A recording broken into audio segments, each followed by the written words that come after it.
ఆయన మా శ్రమను క్షమిస్తాడు. ఆయన ఒక్కడే మన జీవితంలో మన పాపాన్ని క్షమించేవాడు.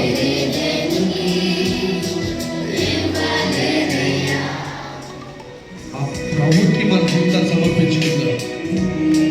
ఏ తప్పు చేశామో ఆ తప్పును బట్టే మనందరినీ పిలుస్తారు, మనల్ని దూరం చేస్తారు. దేవుడు మాత్రమే మనం క్షమిస్తారు.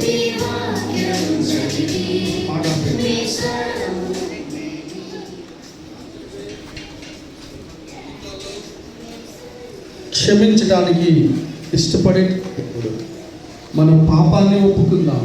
ప్రభువా క్షమించండి నన్ను, నేను పాపిని, తండ్రి నన్ను క్షమించండి అని యేసయ్యకి చెప్దాం.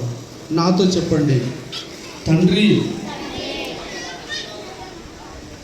మీకు వందనాలు, నన్ను ప్రేమించినందుకు మీకు వందనాలు. తండ్రి నేను పాపిని అని ఒప్పుకుంటున్నాను. పరలోక రాజ్యంలో, నిత్య రాజ్యంలో జీవించడం కొరకు, రక్షణ పొందడం కొరకు, సంతోషంగా జీవించడం కొరకు నేను నా హృదయాన్ని యేసుక్రీస్తు